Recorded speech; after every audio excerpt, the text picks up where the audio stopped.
cool autumn evening on the island of Soho. The engines had been working hard all day and were looking forward to a good night's rest at the sheds. Everyone that was, except James. How long am I going to be kept waiting? At this rate, the sun will be down by the time we reach Edward Station. Don't worry, James. I'm sure we'll be back home in no time at all. Just have a little patience. Oh, I hope so. I hear there's going to be fog this evening. I shouldn't like to get lost in it, that's for sure.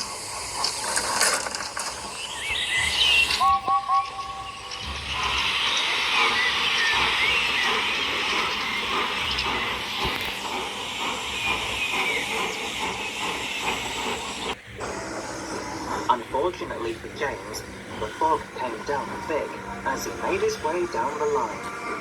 It was so thick that James's lamp had a hard time shining through it.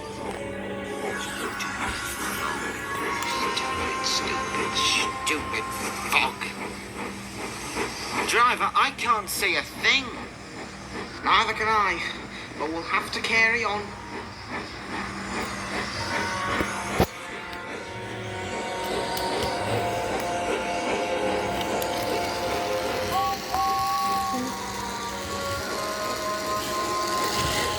Because the fog was so thick, neither James nor his crew realized that an old set of points had redirected them onto an old line that ran deep into the woods. Oh, brother. What stupid thing points are? I don't even recognize this line. Calm down, James. We'll just go back and let the signalman know about the points. Good. Honestly, why doesn't the Fat Controller just get rid of these disused?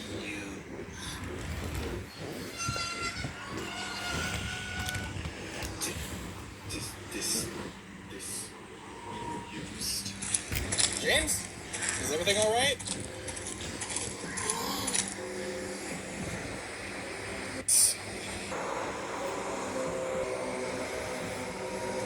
What kind of sick man would scrap an engine like that?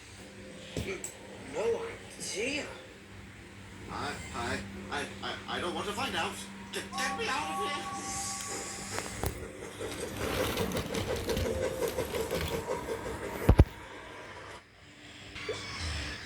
At the sheds, all the other engines were settling in for the night. Except Thomas, who was worried about James. Where's James? He's usually here by now. I wouldn't worry too much about it, Thomas. He must have been held up by a signal. I'm sure he'll be here in no time at all. Ah, speak of the devil.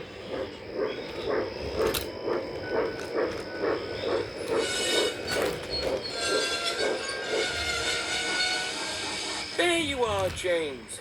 We were just talking about you. How was your day?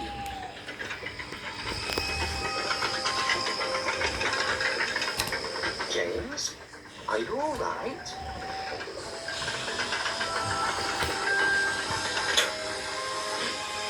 James said nothing as he backed down into his berth.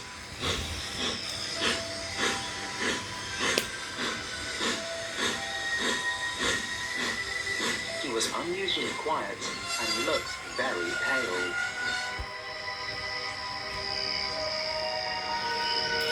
If I didn't know better, which is quite rare, I'd say that poor little James has seen a ghost.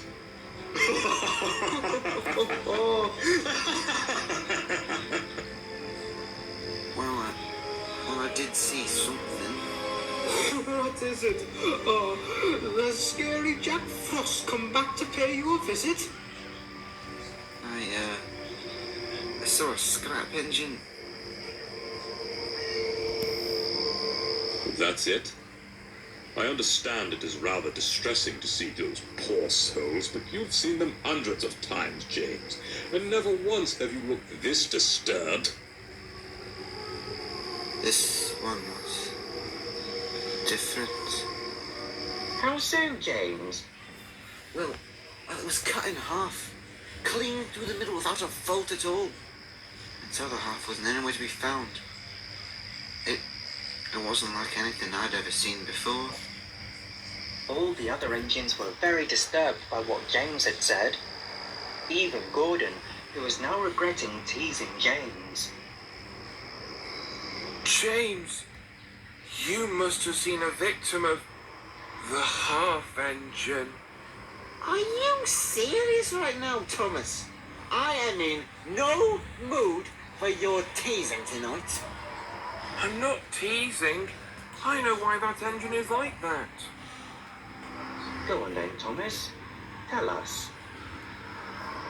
Well, many years ago, before the Fat Controllers Railway was the Fat Controllers Railway, there were several engines that were brought in to help run and maintain the railway. I was one of these engines, along with several others. However, there was one that was different. Something horrible went wrong during her construction, for she only had half of a face, the other half being her smokebox door.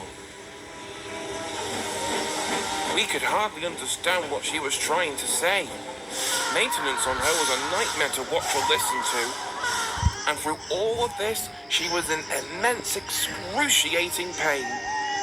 Her cries and pleas for the pain to go away were so horrid that me and the other engines could hardly stomach it. But the nastiest of us, and even some of the crews, found it a great joke. This would all boil up inside of her, and one day she changed for the worst. She became much more aggressive, snapping at anyone who she came across, even to those who felt pity for her. And to make things worse, at night, she travelled out of the sheds and down a heavily forested line. And when she returned, she would do nothing but talk about how we and the whole railway would perish in her garbled, barely identifiable speech. Some of us, myself included, believed she had been driven mad by all the pain she was enduring, seeking any way to be rid of her deformity.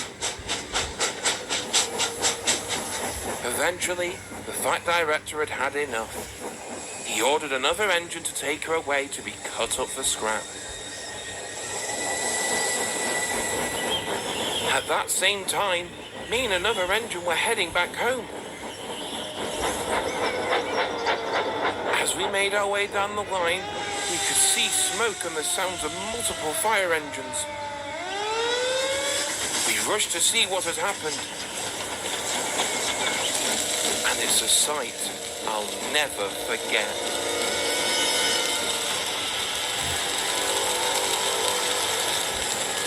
We never saw her again after that day. But we heard rumours from the workmen about noises in the forest on foggy nights. They all told us the same thing. It sounded like someone screaming in pain.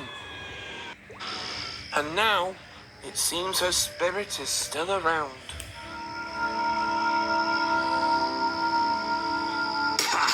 What rubbish! Do you all truly believe in little Thomas's story? James, what you saw may not have been as strange as you think. The fog could have simply been playing tricks on you. Gordon, I'm serious. The half engine is all too real. Of course she is. Just like every other tall tale we've heard here before. Honestly, when will you grow up and stop telling such ridiculous stories? And with that, Gordon backed down into his berth and went to sleep.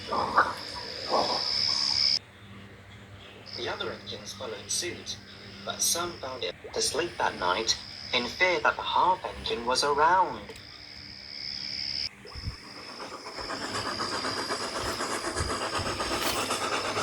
The next night, Gordon was returning home with some empty pages on his last trail of the day. Once again, the fog came down, much thicker than the night before.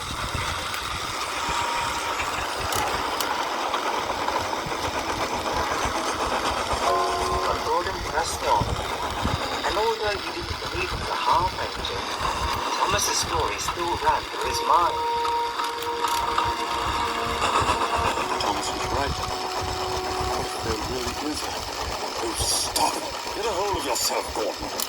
But Thomas was just playing a trick. He's always been that way.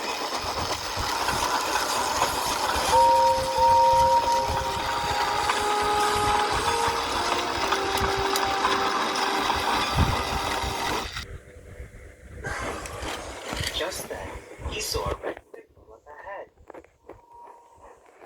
Gordon slowly came to a stop. He was very confused, as were his crew. That's all. No other train should be passing through at this time.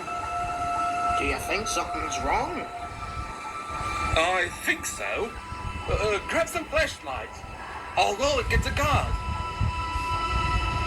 Soon, Gordon's crew, along with the guard, were ready to go find out what the problem was. Gordon's driver spoke to him. We'll be gone for a little bit, Gordon. We're heading up to the nearest signal box to see what's wrong. You can't be serious. You expect me to sit here in the fog in the middle of the main line until you get back? Yes, that's what we'd expect you to do. Sorry, Gordon, but there could be danger ahead, and we wouldn't want you getting into an accident. We've left behind some red oil lamps, so you won't have to worry about anyone crashing into you. We'll try to be as quick as we can, okay? All right, but be quick about it. I don't want to be left out in the cold any longer than I have to.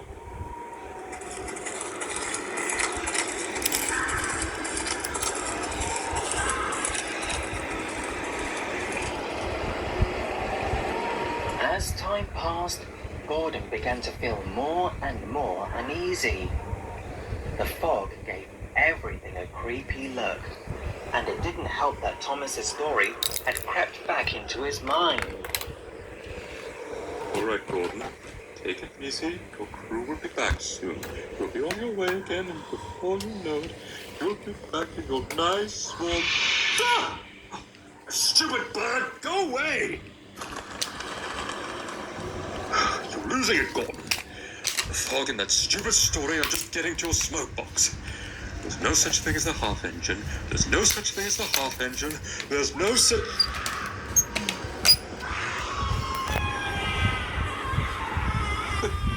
Hello?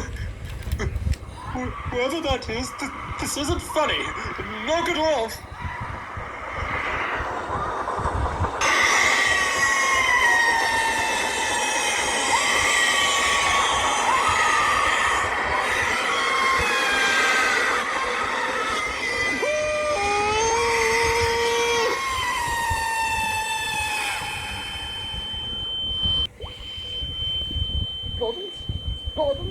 Jordan! Are you all right? What happened? Half engine. Thomas was right.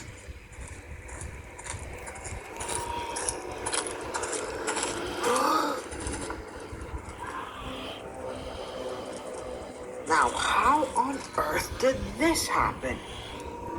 Gordon, can you tell us? What's this about a half engine? It's nothing. Nothing at all. All right, if you say so, we'll leave the coaches behind and phone for help at the next signal box.